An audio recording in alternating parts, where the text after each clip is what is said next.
All right, welcome back after a long hiatus. I guess we're back. Uh, Youngzers. Yeah, I guess we'll call it episode one. We're gonna talk some football, A baseball, lot. hockey. It Going uses good? Not going good. Any comments on anything so far? Anything we'd like to address? Start off. let's see, the Pirates suck again. Penguins missed the playoffs, and we got the Steelers draft coming up. So we got maybe one bright spot for the pod today. I know Dan's been itching to get back in the saddle, and I feel a prime episode. You talk about a return. The Youngsters are back. This is like Jericho coming back to WWE. Dan's like Dwayne the Rock Johnson right now, coming back from Mania. He's got that fire in him right now. I can tell. We've missed out on some good talk. I understand things happen and schedules don't align, but welcome back. It's nice to be back. Um, but yeah, there's a pretty big slate going on. Real quick, I think we just touch on the Pens real quick. Disappointing. They showed the last, I don't know, 10, 11 games that it was in there, that they could play at that level that they needed to make the playoffs. But Yeah. also, it was also there because their backs were against the wall. Every game was like an elimination game. The last 2 weeks, 3 weeks of the season, so they had to play that way. It's just disappointing.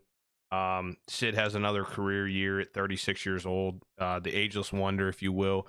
I mean, he is going to fall off. Father Time is undefeated, but it's just a damn shame because if they make it in, the Rangers weren't scaring me there late in the year. I understand they're the President's Trophy winner and this and that, but I think they could have won that series. But you just won't. We won't know because they didn't make it for the second year in a row.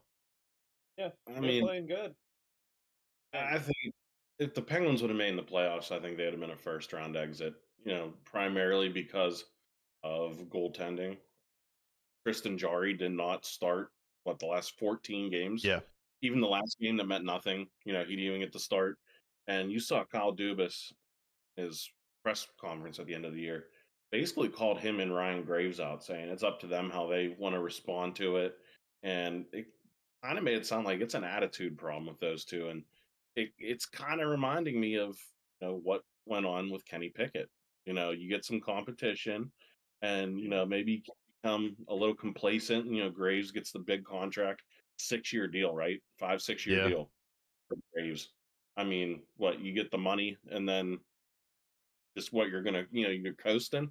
I don't know for what he, this, he was pretty good in Colorado, New Jersey. I know a lot of people look at the advanced stats and say that he, there's a lot of debate over that. But for him being probably one of the, if not the biggest defenseman on the team, and wasn't playing physical, was getting beat a lot. I wasn't too happy with the way he played, and I thought those young guys that came up, especially Jack St. Ivany, they played way better than him.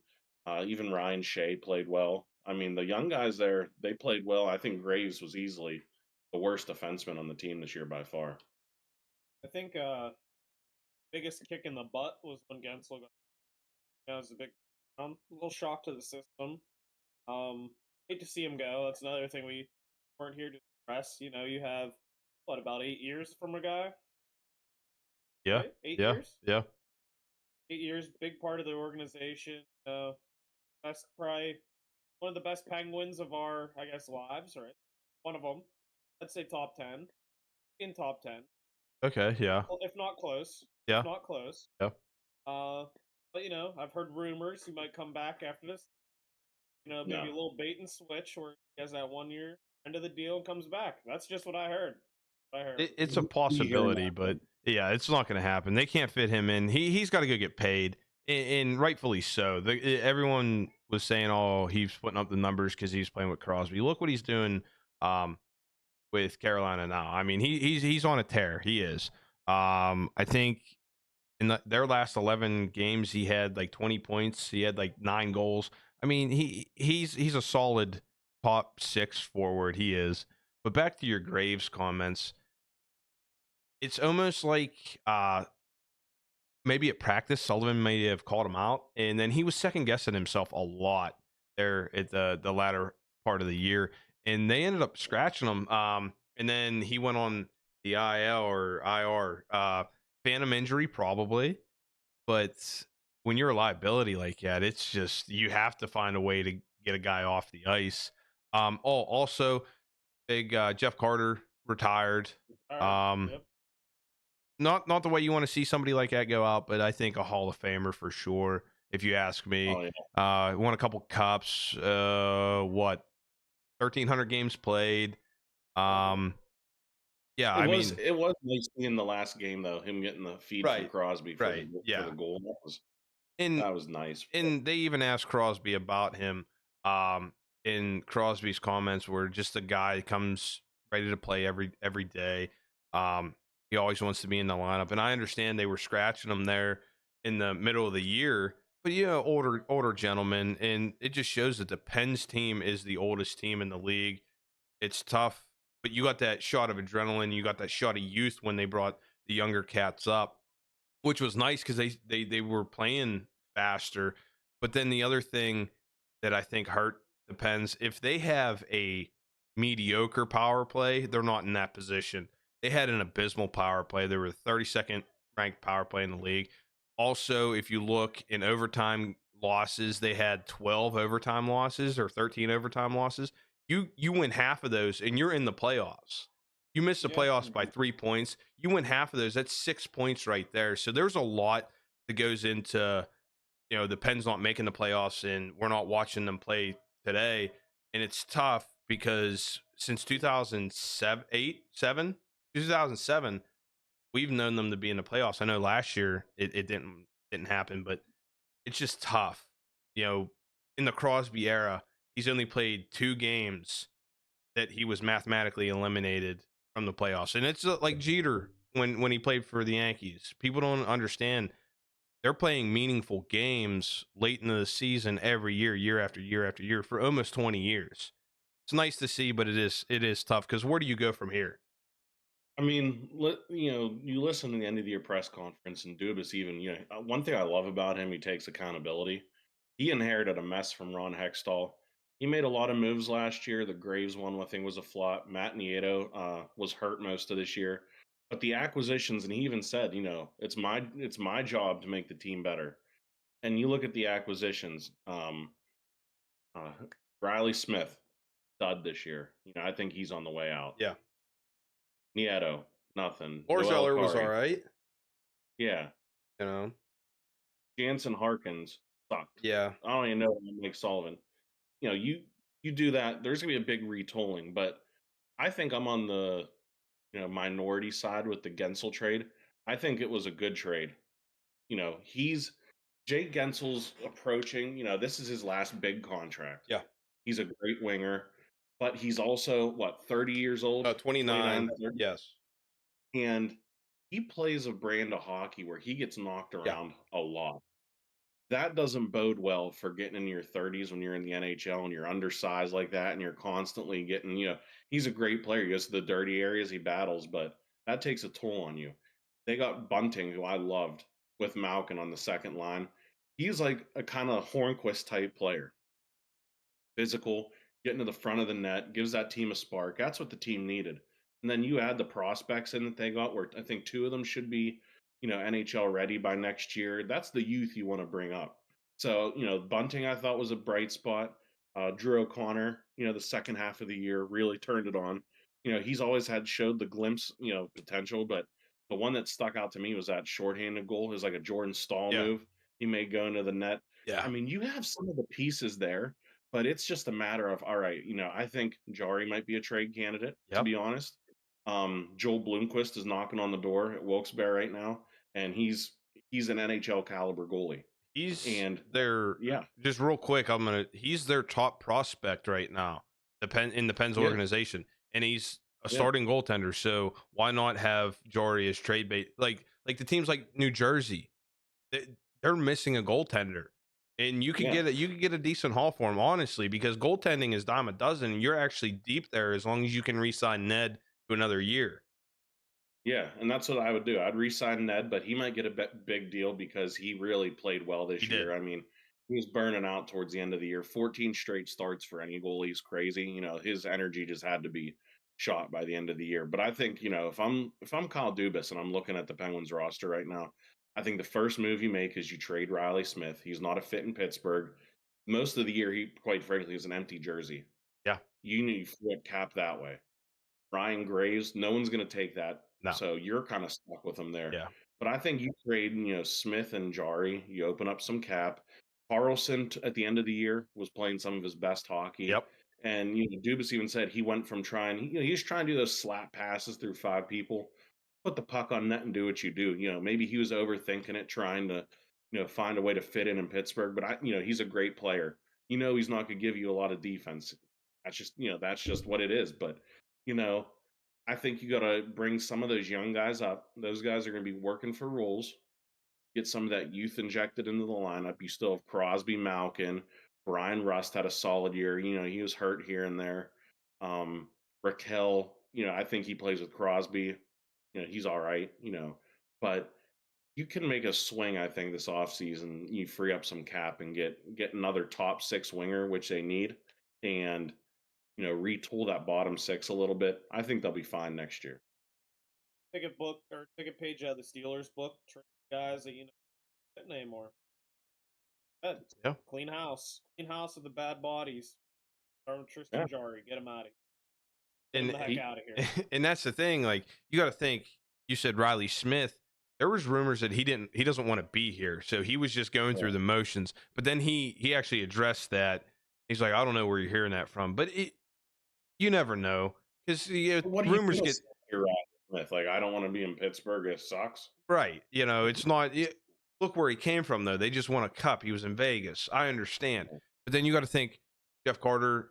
He's off the books. You're not going to owe him anything. But it's all. I keep coming back to missing the playoffs, and it's tough when you get 87 and 71 playing all 82 games, and you 94 points, 100 points. Right, and you miss the playoffs. And I understand that. Yep. There's guys that had career years. I mean, Kucherov had almost. What did he have? 150. McKinnon had over 140. McDavid was close. You had 3 or 4 guys. I mean, McDavid and Kucherov both had 100 assists, and that's only happened a handful of times. I know Gretzky, Lemieux, or somebody else, maybe Yager. There was only like 5 guys, and then 2 guys did it this year. And I understand Lemieux and Gretzky did it multiple times, but it's rare in this game and today because I think the goalies are a lot better. But I digress. That's neither here nor there. But I think if you can free up some more cap room, and it's hard. I feel bad for Kyle Dubas. It's tough because he did inherit a shit show from Ron Hextall and Burke, and then also Jimmy Rutherford kind of handcuffed them too, trading all them first round draft picks. But you have to do that to win now, and I understand that. And a lot of Pittsburgh fans don't understand that you're going to have down years. It's going to happen. It's tough to do it whenever your captain's still there and the face of your franchise is still there. But a lot of people get all butt hurt because they traded Gensel and it was my favorite player. Yeah, well, it's a business. You got to retool on the fly. You're trying to win now. Maybe give your core 3, core 4 now, as Dubas calls it, one more shot and one more legitimate shot. And I did read today that Crosby's going to the table to try and negotiate some stuff. So maybe an extension out of him. He'll play till he's 40, 41, 42. And he'll be able to. His brand of hockey suits playing into the older age because he dumps it in, has the other guys go do the dirty work and chase it. I mean, he takes care of his body. He takes 2 weeks off and then he's back skating. So cerebral player. Right. That's what it. Yeah. He's cerebral. For some reason, back of my mind, I always thought this year, after missing playoffs, if that makes sense. You do bring in Carlson and kind of like all in kind of thing. But I do think, like, I was thinking of this year as a way like the team's molding together and they're trying to bring in young stuff like that. So I think next year is the all in kind of like, all right, if this fails, it's done. We're done. keep Crosby around, but you can get rid of the other two, and just ride in the sunset with Crosby. Then I don't know what happens after that. Dark times. Yeah. Uh, If they're not already picking up among us, crap. Yeah, you among know. us. Yeah, Foster's among us. Yeah. But top three players this year: Crosby, Malkin, Carlson, Rust. They did what they were supposed to do. Yeah. At the end of the day, And Rust and Letang's right there with them after Gensel. it's Came just down to most of the year. You had basically two lines on offense because the Right. bottom six was the so black. bad. Yeah. Not gonna win. No, you look back to them years they were winning cups, back-to-back years. They were rolling 4 lines. Sullivan put any of them 4 lines out. Here's another stat that blew my mind. They gave up 13 goals within 60 seconds of scoring a goal themselves. They gave up 20 goals within 2 minutes. Of those 13 goals in 60 seconds, 9 of them were within 30 seconds of scoring. So you're losing all that momentum. Yeah. You're not capturing the momentum and holding on to it and burying a team, which is tough because what line are you going to put out there? That's when you put your grinding lines out there, your third and fourth lines, the dump and chase, HBK. Yeah, whatever. It's just tough. And back to the power play was so abysmal, and I understand the problem was you had Crosby, Malkin, Carlson, Rust. You had 3 guys that, Crosby, Carlson, and Malkin out there, and they're deferring to each other. Nobody wanted to be the trigger man. When they split the power plays up and you had Crosby, Carlson, Rust, Bunting there at the end of the year, and whoever else, it flowed a little better, but I think it was a little too late. And then the other thing is, overtime 3v3, they don't even practice that, and it was abysmal. You lose 12 games, 13 games in overtime. You lose. Your thing is, power play looking so bad, they only scored 40 goals on the power play, 10 of them for Crosby, so he's scoring 25% of goals. That's terrible. Everyone else is like a bunch of zeros and ones is what I'm looking. More zeros than ones. Half your team has a 0, half or more. I just want to interject here real quick. There is nothing I love more than Dan coming in hot with the stats.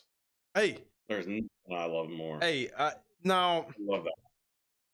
I try, and then listening to I listen to all the games at work basically, and Borky is big on the stats, and I'm not a huge numbies guy like Gumas is, but when they're that blatant and they're that glaring, you have to pay attention to stuff like that.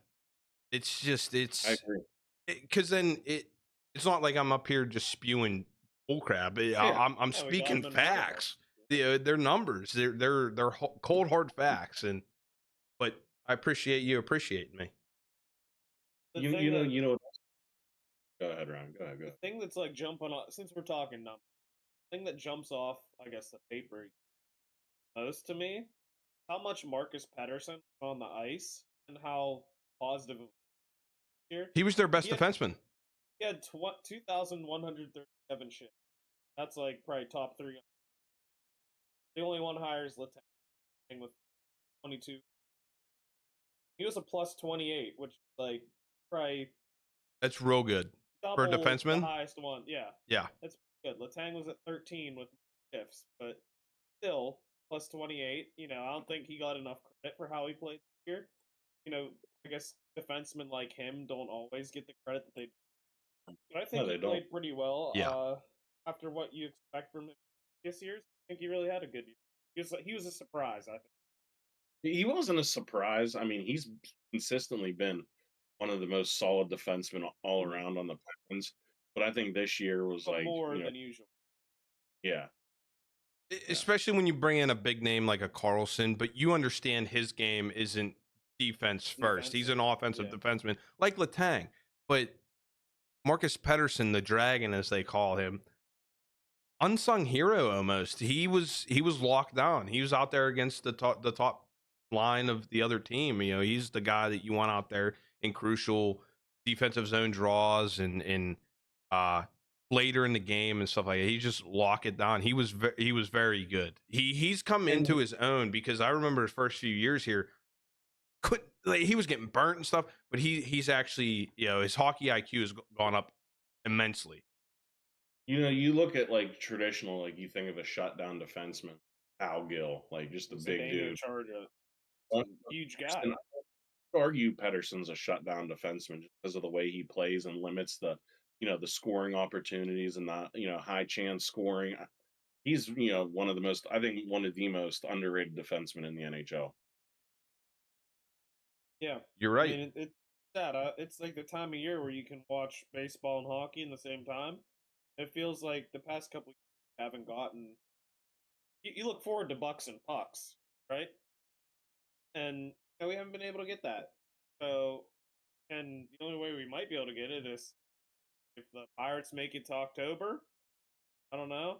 Probably won't happen. Looking at it now. Before we segue into that, one more glaring topic about the Pens this year was the shorthanded goals given up. They gave up 12. Yeah. They gave up 12. Horrible. The Sabres gave up 10, but that's Buffalo Sabres. I just wanted to throw that one out there too. That was disgusting to hear, and it wasn't even just the goal scored. There were so many opportunities given up too the other way that maybe Ned or Jari made a nice save, a 2-on-1 or a 2-on-0 or a flat out breakaway. I mean, that's pathetic too. Their special teams was horrible. Yeah, that's something they need to address. It's been like that for a couple of years now. Yeah. Power play was bad last year too. It was middle of the pack. That's the problem. It was middle of the pack last year. This year, it's dead last. Yeah. So I don't know what needs coaching. Coaching. Sullivan's at the end of the line. At the minimum, Todd Reardon has to go. Yeah, that's the minimum. Yeah. Sullivan's not going anywhere. I thought this year maybe might be the year, but that's Fenway Sports Group. That's their guy. Yep. I mean, I don't think it was. There was some baffling decisions on Sullivan's part, but it comes down to the players for execution. Yeah. At the end of the day, that's what it comes down to. Now, that's Todd Reardon and Andy Haynes might be the next two. Everyone loves getting a new Steelers offensive coordinator. Fire Matt Canada. Todd Reardon's in the sights now. Andy Haynes for the Pirates should be in the sights. I'm playing the show right now as we're just bullshitting. It's the easiest game. I'm playing the Pirates CPU. They look at the first two strikes every batter. That's terrible. It's easy. Yeah. It's the same thing. It's the same thing in real life. You want to segue into that? Go ahead. Good segue. You know what? Because we were sitting there yesterday, Dan. We're watching the game together. What did I say? We're going to look at one strike. We're going to look at two strikes. O'Neal Cruz, 9th inning. He's, you could give him a compass and he couldn't find his way out of the slump that he's in right now. He even said today it's a confidence issue. I get that it's a confidence issue, but 9th inning, 3-2 count, you're going to be getting a strike. You're going to be getting that from Kenley Jansen. He's not going to dance around you. He looked at that one, wasn't even close to being borderline. I mean, I'm just baffled that the Pirates lost to a team today where Pablo Reyes was starting and Tyler Heineman was their DH for Boston. Yeah. It was just an embarrassing offensive series. It wasn't. The batting is horrible. Not hit worth a lick. Ryan Reynolds is the only one that can hit. Did he play today? Yeah. I don't even think he played today. Yeah. Well, he didn't show up. He didn't show up. But they just can't hit. The fielding has been insanely bad. The base running has been even worse. Then it's like Gregory Polanco's back. Jack Sawinski's trying to stretch a double into what was like an outfield single. He's out by at least 3. He got tagged right in the face, Connor Joe, what is he doing in the outfield? Another today. Yes. I was going to... What about the 6th inning defensively? Yeah. Take off throw, Triolo's legs, Cruz drops a pop-up. I was fully expecting frickin' Billy Bob Thornton to come out from the dugout because that's some bad news Bears shit that they were on. I was sitting up there and my old man's watching the game, and it was Connor Joe throws it home on that single. Yeah. I'm like, hit the cutoff. I'm like, this is Little League shit. What are you doing? You throw that to second base. You have no chance of gunning that guy out at home. And then that guy gets an extra 90 feet. Right. And that guy gets an extra 90 feet. The next ball was hit, I think, right to the second baseman. And they just turned it first. They couldn't get the guy out at home. There was one out, so the inning would have been over. I mean, either way, you still lose one, but says you don't have a couple good innings. I think that was at the 6th. Yeah. Say you get a couple more runs, you're down by 4 instead of 1. You know what else I want to get off my chest? Pittsburgh loves Husky athletes. You look at it. Oh, yeah. Casey Hampton, beloved. Rod Barajas was slow as shit. Fan favorite. Yeah. Danny Burgers, Daniel Vogelbach.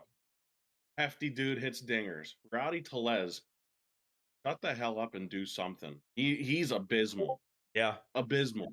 It's pathetic. Get out. Who's that center fielder they brought in? Michael A. Taylor. He has like the highest batting average on the team at like 300. I don't know. No, not now. You bring a guy in to be a defensive specialist, you're going to let him bat 7, 8, 9. That's fine. You understand, he's not going to be a power guy. Maybe hit some singles here and there. But that guy's got the best average on the team, and he's a defensive specialist. What is going on? What is your approach? Because not only is O'Neal Cruz shit in the bed, and yeah, I understand he tore it up, but Henry Davis, Jack Sawinski 191, Henry Davis 180, Touch 173, and that's your DH most days. Your DH is batting 173. And I understand Henry Davis has one of them phantom injuries, which I understand. You got to get a guy's mind right. There's something you have to do. You're almost throwing a lifeline out already, and you're 22 games in. You talk about phantom injuries. Joey Bart, who they traded for, gets a concussion. High pedigree player. He takes a home run off the noggin during batting practice. Yeah. That does not sum up the Pirates as a franchise where you finally start rolling, and then one of your hottest hitters there takes a frickin' home run right off the dome in the bullpen. The circus. They just got to get the bats together. I don't know what or how or why. Here's the other thing that I understand. We didn't get to talk about this, but all I heard leading up to the season was how good their bullpen was going to be. How good their bullpen. Just a couple weeks ago, was it last week? David Bednar blew 3 saves in 4 opportunities. That the back end of your bullpen was supposed to be like the sure thing on that team. Go ahead, Motts. Go ahead. I'm going to slow you down there because, I love to tear into the Pirates as much as anybody. The bullpen, I think, it is their biggest strength, but I don't think they managed it well to start the year. Bednar in spring training was hurt. Yeah. They didn't start him out on the, injured list. I think that's contributing to what's going on with Bednar. Colin Holderman, he's solid. He was hurt. He was hurt. Yeah. He was sick. Yeah. So let me ask you a question then. If David Bednar is hurt and they said he was like oblique sprain or strain or something like that, right? Yeah. It was something with his side. Shut him down for a few weeks because you got to roll this Chapman. You have one of the most dominant closers in our generation. I understand I got to see the Mo Master late in my, Mariano Rivera later in earlier in my life and later part of his career. But Aroldis Chapman is shut down. And why not shut Bednar down and just let Chapman go out there for the first week or two? I thought it might have been something mental because you bring Chapman in, and I understand he's going to be the setup guy. He's going to be the 8th inning guy. Maybe once in a while he'll get a save opportunity if Bednar's shut down for a day, needs a day of rest. I thought it might have been mental, like, oh, he's like Kenny Pickett. There's competition. He's peeking over his shoulder. I think it's just the bullpen. I think as the year goes on, they'll be better. You look, like I said, Bednar hurt, Holderman hurt, are sick, and then Lodzinski, who the young guy came up last year, he was solid in the bullpen. He was hurt as well. That's 3 bullpen guys already. And Moretta too. Yeah, and going to play this year. But the thing that Moretta, is he not going to play? Yeah, Moretta had Tommy John. That's another guy, okay. What I love that the Pirates do, though, is they have actually a white flag guy in their bullpen. You know that, Dan? No. Roansy. You see Roansy coming in the game, the Pirates are just forfeiting that.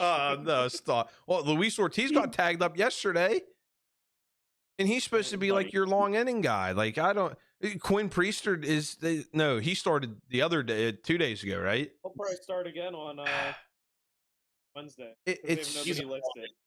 He's a quad A guy. He's Yeah. dominant and he Yeah. can't figure it out in the meat. Well, So- granted, if you throw meatballs right down the pipe, what do you They expect? only have 4 starters: How many of them are Keller, actually? Jones, Falter, Keller, Perez. They have no 5th or 6th starter. Well, that's because Marco Gonzalez is hurt, and Priester took on the rotation. Yeah, So I mean, they have nobody listed for Wednesday. They have Jones, Jared Jones tomorrow. They have Bailey Falter on Tuesday. Nobody Wednesday. You're back to Keller, who I believe pitched yesterday. Yeah. Who's already be pitching again on Thursday. Some guys are pitching twice a week. There's guys pitching on 4 days rest. Jared Jones did it his last start. He pitched on 4 days rest. So Keller's gonna pitched on Saturday. He's already pitching again on Thursday, and after that he's gonna pitch on Tuesday. 4 days rest. That's like 4 days. Yeah, that's crazy. You gotta have more of Johan Oviedo going down with Tommy John as well. That put a damper on the team because he was coming around. They threw his own last year. They just burnt him out. Yeah. I feel like everybody is already hurt. Well, I don't know why, but everybody is already hurt. Like Brian Hayes back. O'Neal Cruz the other day, like he hurt his ankle again. Somehow. Like everyone's already hurt. 2 weeks. The simple solution to all of this, if the Pirates want to hire me right now, you're going to call up Paul Skeens and you're going to hire Randall Simon as your hitting coach. That man can hit a bratwurst running at 10 miles an hour. Milwaukee tomorrow. Yeah. I mean, you're not wrong. Here's they're in Pittsburgh. I'm glad you brought up Skeens because now that they are 500, they're 11-11 after the loss today. So that's back-to-back sweeps, right? Getting swept. So say they go like 0-11, but right now, no, they are 500. Because here's the thing. I feel like it could have been a worse. It could have been. Here's my thing with Pittsburgh sports fans, and it's with every freaking sport. They get so high on wins, and then you start crashing down, and you can see it. Don't get overhyped. Like this team, and if you ask anybody who's anybody around any kind of sports and is a talking head, this isn't their year. I had them winning 82 games. Fine. But around 500. But it's not their year. They're not. I understand that the Central is weak this year. I get it, but they're not going to. The Cubs are right. I don't think the Reds are better. So I think it's the Reds to lose. Wait till I think it's the Brewers, honestly, but wait till next year. Let's see where they finish this year. They're still missing some pieces. There's still some holes. You're not going to get Skeens up here till after the All-Star break. I guarantee it. Now, if they were sitting there, if they were going to, and here's the other thing: if they do bring him up, he's still going to be on a pitch count like Jared Jones is. So it's just the thing is, we see like the shiny new toys that should be, but we don't want to wait for them to play. So it's going to take time. I think they play better as the year. Like right now, they're expecting guys like Henry Davis, someone like that, to already be playing at the level of basically an all-star for whatever reason. I don't know why. They should be. Not even an all-star. No. Jeez. See, that's the thing. I think it needs time. He's still not been in the league that long. It's not even been a whole year. It's not like he's right out of high school, though. No. In Louisville, he got to figure it out. You're the number 1 pick. You're 1-1, and I'll take his blemishes behind the plate. That's fine because they said his bat is worth his weight in gold. He's supposed to be. If he hits 280, has 25, 30 homers and 100 RBI, 80 RBI, I'll take that. I'll take that all day. But he's hitting, what did you say, 172? 180? I mean, come on now. I mean, you got to be hit. 198. You're below the Mendoza line.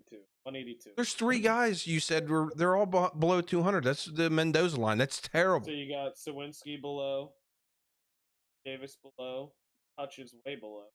He's got the worst average on.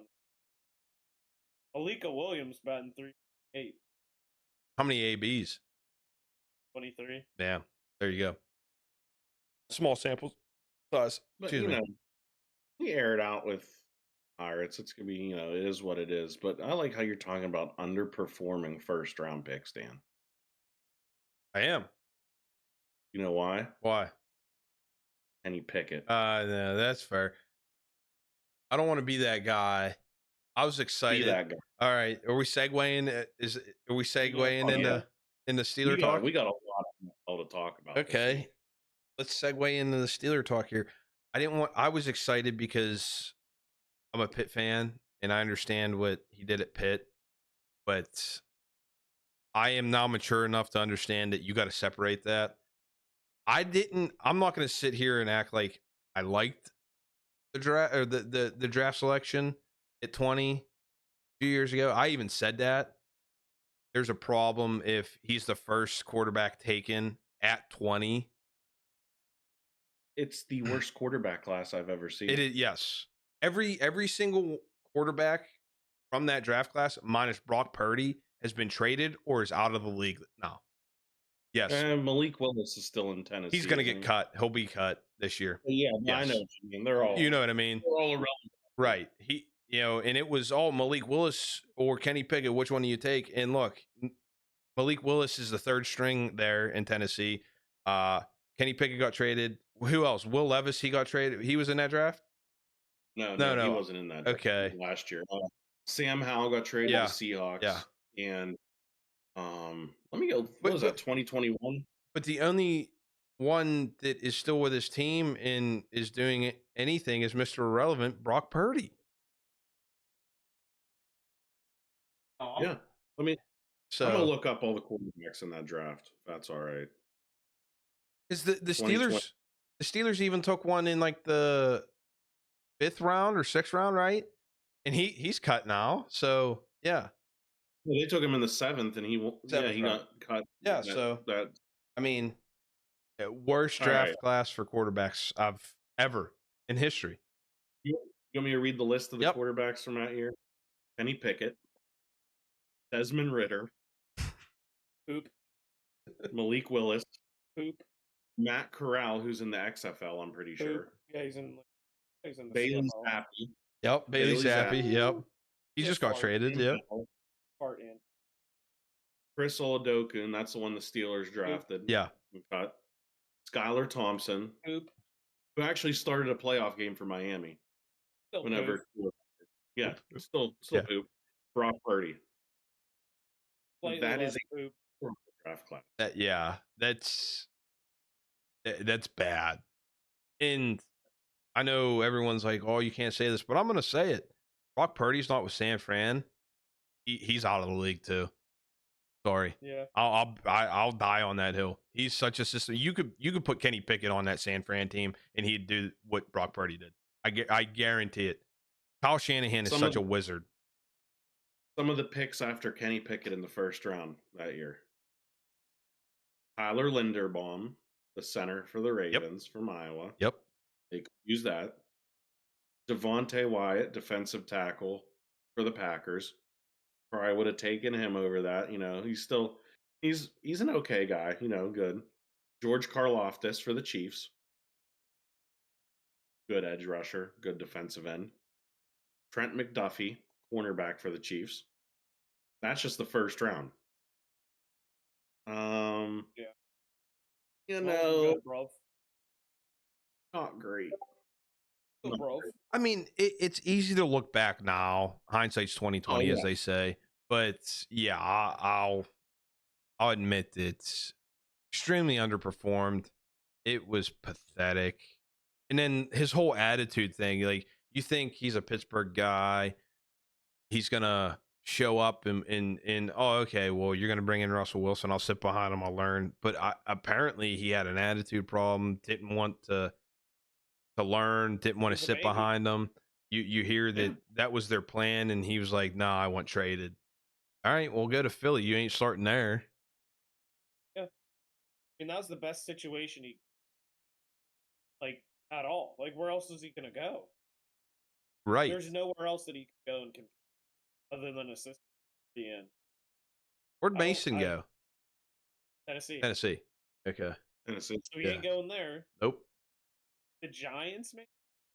That's the only other one I can see. Giants compete maybe against Tommy DeVito and Daniel Jones. Daniel Jones, they put so much money into him. It's like, you gotta play, right?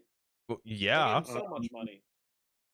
That's the thing. Maybe? It's not where he wants to go. It's wherever whoever was going to be a dance partner with the Steelers. He was still under contract. So I think they kind of Marcon was like, right, kinda, and DX chopped to him. It's almost like because he did it with Deontay Johnson too. Oh, you want to have an attitude problem? Oh, yep, here you go. You're going to Carolina. He trade somebody else this year too? On the offseason? Maybe not.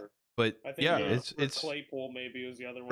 Right. Okay. That's what I'm thinking of maybe. Because yeah, he's like, oh, you want to be a problem in the locker room? You want to have an attitude problem? Here you go.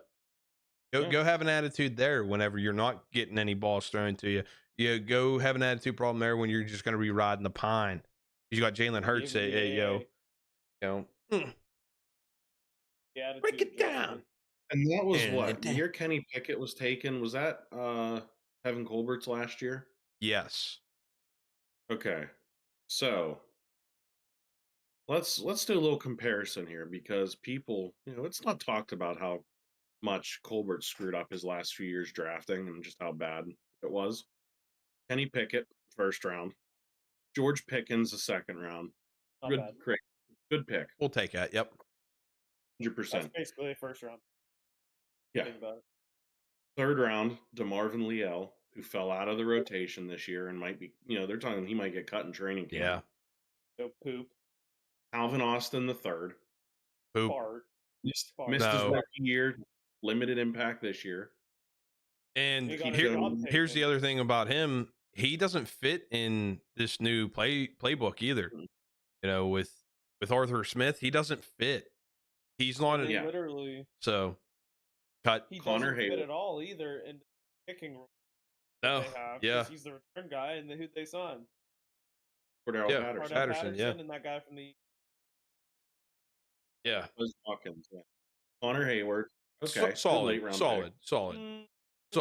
Yeah. Sure-handed. Silent fart. Okay. Mark Robinson.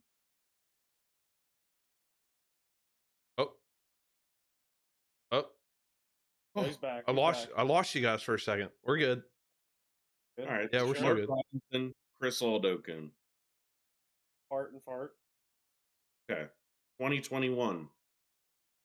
Najee Harris. Don't take a running back in the first round. That's available though. That should have been Creed Humphrey. Yes. Yes, it should have. Yes. Pat Freiermuth. That should have been somebody else too. Cornerback maybe. Yeah. Listen, when he's healthy, he's good. He can't stay healthy. He's not going to get a contract from the Steelers. Right. I just don't think that. No. Kendrick Green. Oh my God! What an experiment! Poop. No, that's more than I shitted my pants. Blowout. That's like baby blowout. Baby diaper blowout. Well, it keeps getting worse. Dan Moore. Yep. New York City turnstile. Yep. Buddy Johnson, a 4th-round pick who got cut in camp. Yep. Isaiah Loudermilk, who's an okay rotational guy on the line. Not somebody you trade up for in the 5th round, though. No. I'll say that. Quincy Roche, cut in training camp. No. Trey Norwood. No longer with the team. Presley Harvin. Oh, yeah, that was great. You don't draft fucking punters. Sorry for cussing. Whoa. Dan. I'm sorry. It came out. All right. So. Am I wrong, though? No, but right. You're not wrong at all. So you look at those two drafts, 21-22. Dog shit. Yes. Yep. Omar Khan comes in. Broderick Jones. Traded up for him. Stud. Gonna be a stud. He's playing on his off tackle, and he's still a stud. Louis Porter Jr., day one starter. Stud. Gonna be a stud. No, he wasn't a day one starter, dude. No. Technically. Technically. Thank you, though. Yeah. Thank you for keeping me honest here. Keanu Benton, stud defensive lineman this year as a rookie. Darnell Washington. Okay. You're drafting there for potential. Big dude. He's a blocking guy, red zone threat, hopefully more this year. All right. Nick Herbig. Great rookie years, rotational on the outside, backing up Watt and Highsmith. Alex. And the kind of guy you need because Watt goes 100% all the time, so you need somebody solid, and he did a solid job. So your top 5 picks, that's what you have in the first 4 rounds, and then your 2 7th-round picks. Corey Trice Jr. unfortunately tore his ACL. Yeah, training camp, but the potential's there with him. Yes. Drafted low, injury concerns him slide. This is the one people overlook. Spencer Anderson in the 7th, offensive lineman, made the team, stayed with them the whole year. That is a draft class where you had realistically Jones, Porter, Benton, and Herbig, 4 rookies making a big impact in their rookie year. Yeah. And Khan. And those were all positions of need. And I know he stretched it out through 3-4 different rounds, but Omar Khan is a genius. I'm not worried about who he's going to draft this year. I think he does the same thing, which I wanted to ask you. You done any mock drafts yet? I'm sure you have, Mel Kiper. Todd. Or something?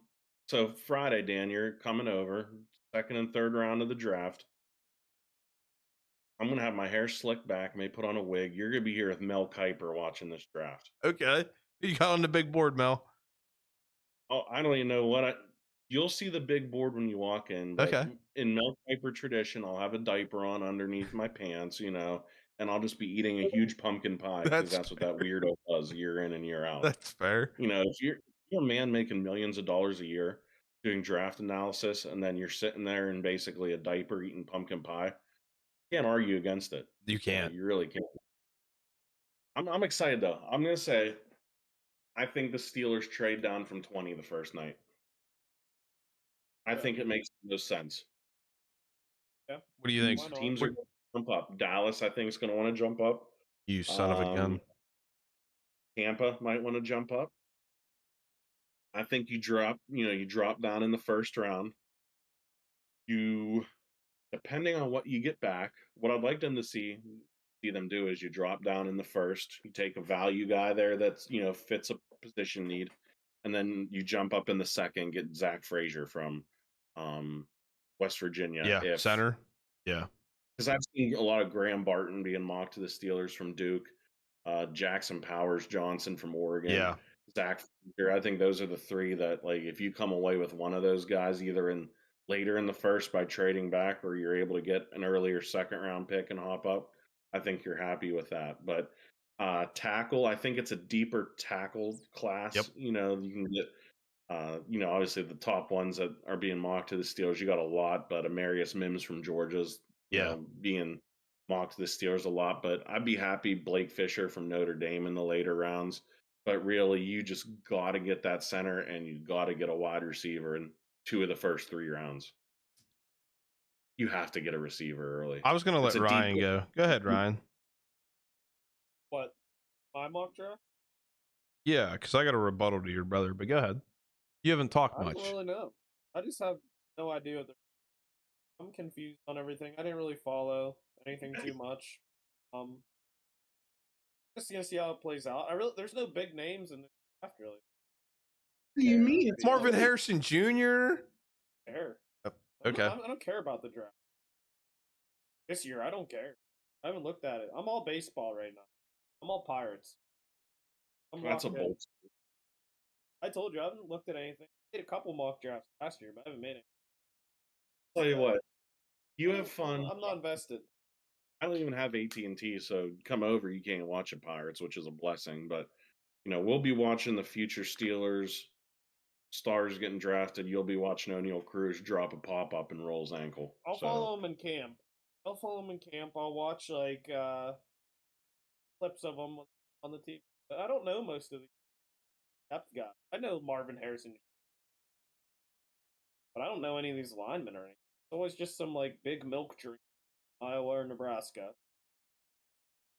Like that. Folks, this is what I'm going to say right now. This is the problem with Pittsburgh sports. Well, Steelers football, and they want the shiny new toys. They want the Marvin Harrisons. They want the Najee Harrisons. They want the George Pickens. Like I said last year, they needed to go beef, and they did. They went and got Broderick Jones. They went and traded up for Broderick Jones. The only way they're going to get Jackson Powers Johnson is if they trade up.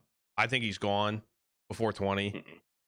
Personally, I think you never know how it's going to shake up, but I would like to see them drop back with Dallas, accrue a couple thirds, and then trade up in the second round, get a higher second round pick as well. So you drop back in the first round to Dallas. I think it's 24. Let them move up to 20, and then you take maybe a center if that kid from West Virginia's there in the first, late there in the first.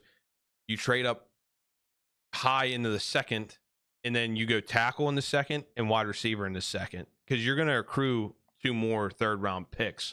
That's the rumor. There's going to be a trade swap with Dallas. You're going to get 2 thirds off of them. Well, you're going to get 1 third because you already have a third from somebody else as well. Steelers. I'm going to rebuttal that. I never said I don't care that they're picking. Like, I'm all for it. You're right ahead. It's just I legitly don't know like who you are. You know what that's indicative I'll take of. them and I'll watch them and I hope they do well, but I just don't. I just don't know who they are until. No, this is what I'm saying right here, Dan. This makes total sense. Dan and I. We're a couple of haulers, and we appreciate a good mauler and a draft. You're not wrong. Ron's got the Jeep truck. He can't haul much, and he's just, he doesn't want the. I'll do a rebuttal for that one. So here's my jag of the week. I'll give. Hold up, no, I'm not done with the Steelers talk yet. Doing this now. No. So the Steelers have in the 2024 draft this year. They got the first round. They have the 20th pick. Second round, they have the 51st pick. They have 2 thirds. They have the 84th and the 98th. The 4th round, they got the 119. 6th round, they have 178, and then another 6th round, 195. So you have 4 picks in the top 100. You can make some hay. You can make some hay there. Yeah. And then I think you can honestly probably package a couple thirds to move up in the second again. That's what I'm thinking. Don't be afraid that Omar Khan's going to be wheeling and dealing. He showed he did it last year. He's not afraid to. And he's not a conservative kind of guy like Colbert sitting on his hands. He's taking them calls. He's moving up. He made the team a hell of a lot better. 4, like you said, 4 rookies with huge impact this year. Watch for him to do it again through the draft. I'm excited for Thursday and Friday night. Friday night more because we got the boys. We're gonna be watching draft together. It's always a good time watching that. I think Luke's coming over. You'll be there. Knox will be there. I just want to give Ryan a little warning here, though. Think very carefully about your jag of the week because, Luke and I were talking about this week. We still have the meme. Dan knows it. You still haven't set it out. We may have. Luke said he's waiting for Ryan. Here's what I'm going to say. There's been no rebuttal of me, like, after being called out. So I'm not for all the mud slinging and things like that. I bring facts to the table. And I think after being called out by being like a caller, like hardcore ECW, and I'm just saying that I went to Friday Night SmackDown and Andrew was there as well. And all I'm saying is Andrew was begging to leave after the match, and he didn't want to stay for the Steel City street fight with tables, chairs, and everything. What kind of hauler, like, W fan wants to leave before a Steel City street fight? There's no Youngzer on planet Earth that's leaving before Steel City street fight. And I stayed my butt in that seat. And I watched Bobby Lashley, and Andrew was ready to leave before that Steel. That is just like blemish on our brand of being. And I would like to rebuttal against that, and you can be the judge there. I did not ask to leave. I was just gonna go stand for the last 2 matches because I was cooped up. Not much leg room up in the nosebleeds. I was gonna stand, and that's how you're supposed to watch Steel City Street Fight. Not sitting in some seat, but you're standing, you're cheering. Ryan was. I'm pretty sure if you could go to box seat, he would have been up there eating caviar. He's one of those one. I would Don't have even get the me. box. Would have been, No, I would have definitely been in a box. You you would want have to been go. in a box. You don't go to a WWE event to sit in a box. You got to be out there with the common folk. You got to be out there at that's just the Jeep truck guy. If he could have drove it up into the box, I'm sure he would have. So here's what I'll say. Motts, you're not wrong. You can't want to leave. No, Ryan, if he wanted to leave before the Steel City Street Yeah. Fight, Motts, that's come on just now. bad. But now you have to understand, as a true ECW fan, you do have to stand for that, because in the ECW arena there were chairs, but nobody ever sat. I mean, come on now. I gave a standing O at the end, and no one else did. Dan, I want you to look at me. Do you think I'm somebody that's going to pass up watching a Steel City Street Fight? He wanted to. No, you know me better. Witnesses. You know me better than that. There's, I'm just saying. Hey, I'm just I bring saying. facts to the table. I don't sling mud. Dan, I don't sling mud. I sling facts. I sling facts. I don't sling mud. Say this, Dan. I've helped you move. Or you've helped me move. I've helped you haul. We've had a mutual hauling understanding. Yeah. Are you gonna believe that, or a guy driving a half Jeep, half trucker? I'm just saying. I'll tell you this. I don't need people to believe me. I'm bringing facts to the table. I don't like being in the middle of this, but by God, if I have to be, here I am. You know what, Motts, I'm gonna have to believe you. I mean, you in your right mind, you're not gonna want to leave. I understand Here's what he said. The logo showed up on the screen on the jumbotron. He's like, "All right, these last two are intelligent," and they've announced like 4 times that there's a Steel City. No, I was going to stand. I wanted to stand for the last 2. We might have to get Tom on the horn. Tom, he'll believe me. What the hell's going on? Oh, now Motts, your argument here, you don't want to get Tom on the horn, but you can bring him on. But I embrace it. We'll have to bring him on next week. We'll get the official verdict next week. Motts, all I'm saying is, if it's true, I might have to revoke your Yinzer card, honestly. Like, in all seriousness, I was like, no. I needed to stand. I needed to stretch the legs. I understand that. I get that. Yeah, you're a tall guy. You're a bigger guy. I'm wide. I understand it. I get it. Quote, let's go. Last 2 are televised. No. I was not missing a Steel City Street Fight. When the lights aren't on and the cameras aren't on, you're not putting in the work. No, and that's when stars are born. The first dark, he's watching. The first dark match, Dan, was a tag team title match with Rey Mysterio in it. I would not pass that up awesome. either. That's fair. A Hall of Fame. Yeah. Hall of Fame. Yeah. The 619 in person. The guy will. That is true. A chance. You're not wrong. Kicker's chance. 5. Disgusting. Oh, anyway, when the lights aren't on and bright lights, yeah, the crowd isn't there. We already got it. We got it, Ryan. Yeah. We got it. I'm just saying. I get it. When I lay my head on my pillow at night, think about hauling everything I have. What's your hat saying? Okay, just making sure. In support of the A's. Bad ownership. I just like. So why are you supporting bad ownership then? No, he supports Bob Nutting. I mean, come on now. I mean, now he's lining 2 teams' pockets that don't deserve the money. Your hometown team you can somewhat, but now he's representing the West Coast elite. I mean, Dan. No, they want to move out. If this said Vegas A's on it, then it'd be a problem. What's every sign say? Keep them in Oakland. Listen, I see one guy. Hold up. Let me rebuttal that. It's against the ownership. You know what? Those sheets that were leaked for opening day for the A's? It said, do not sell anything or push any items that say Oakland. So I'm like kind of a rebel. I have an item that says Oakland on it. Uh, I mean,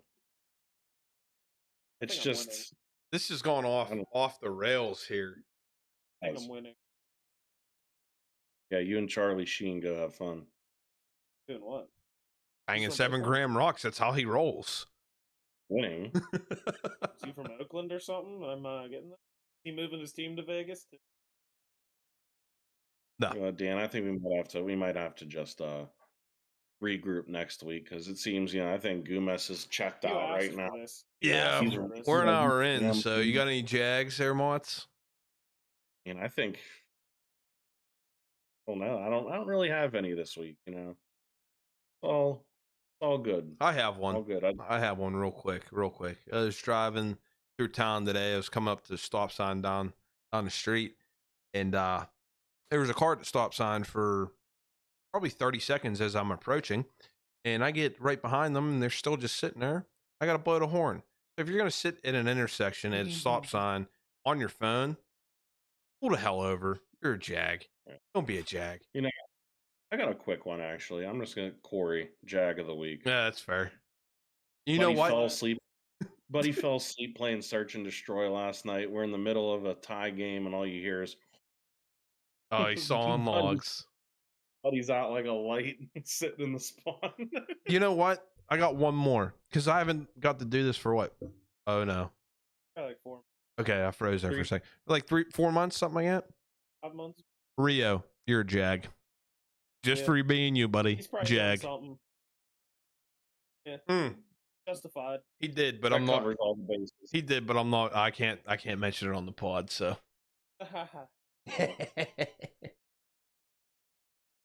All right, you want to get? right You, up. Draft recap next week, huh? Yep. We're back. We're back in the saddle. Yeah. This will be Back. on the tube, right? The Yep. tube. Yep. Yeah, so we'll get some stuff going on there again. Sure to like, subscribe, share, cousin, aunts, uncles, brothers, sisters, wives, boyfriends, whoever you want to share. Anything else, Dan? That's it. All right. Send us See home. you next week, I guess. Send us home.